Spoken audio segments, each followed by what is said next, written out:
Welcome at forextrading.com. Today is 22nd December, a few days before Christmas Eve. Right now we are having 42 minutes after 3 a.m. Eastern Standard Time. Let's take a look at index.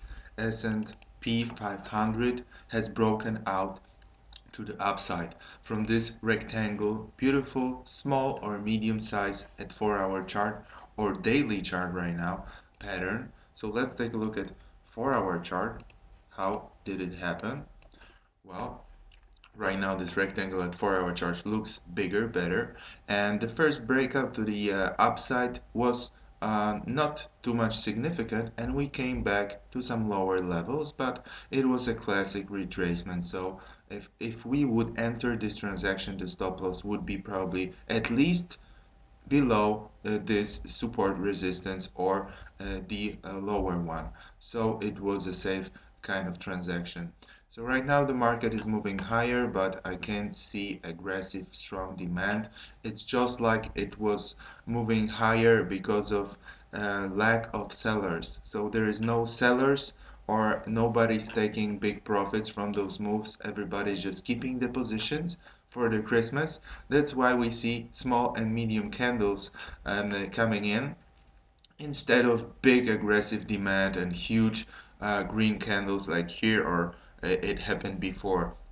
So we might expect some continuation like this or little retracement, nothing significant probably right now, but the trend should continue as it's a growing uptrend, and that's what I expect from S&P and other indexes. So let's take a look at currencies. We got some continuation patterns, but I can't really see strong sellers recently at 4-hour chart at euro dollar, and almost the same at pound. We had two strikes, two waves of sellers coming in, first and second one, and right now it is less strong. So it is a weaker selling market, and here at euro dollar it is very weak selling market. So this pattern right here could tell us it's some kind of consolidation with continuation, but the selling market isn't too strong. So pound is driving euro down, as we see at 30-minute chart. You see, for example, yesterday we have a situation when the day before pound was growing a little bit, and I saw something that looked like double top, but we didn't know that until the market accelerated selling. So this selling opportunity was nothing important for me. I mean, the market hit the sellout, but I wasn't sure of this move. I didn't like this pattern. I mean, the buyers came in and they finished, and some sellers came in, and it was all. This move wasn't beautiful for me. And here we got, after the sellout, we had little continuation and another sellout. But you see, if I came here to the market, I would take maybe maximum 30 points minus spread at this move, because the market has finished moving to the downside at support resistance. And it came back and hit some lows again, but it wasn't really a strong move, and I wouldn't expect anybody to come here to the market at this point, because it wasn't a beautiful move as well after this strong demand coming in, little very small pattern and the reverse of the move. So right now we are looking at more nice movement, a kind of regression wave, flag you can call it, or pennant. And if I see some more strong move to the downside at this pound 30-minute chart, I might be interested in coming short to the market.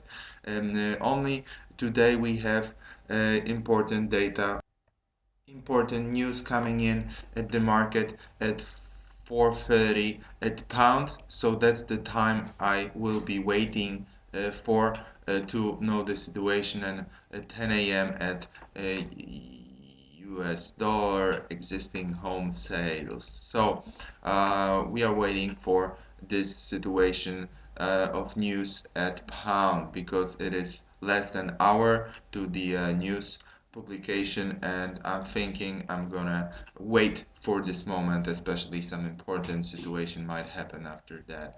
And euro dollar, as you see, yesterday was driven by the pound, but it wasn't a significant move, even though we broke out to the downside. Again, we have lower support resistance, but this particular area looks like a comfortable consolidation zone, and right now the price action came back to this level to stay here for a while. So what I'm saying is euro dollar looks like the sellout has been finishing. The pound is driving euro lower and lower, which is seen at 30-minute chart. The pound's going more aggressively low, and then euro dollar moving lower, breaking some support resistance point as well.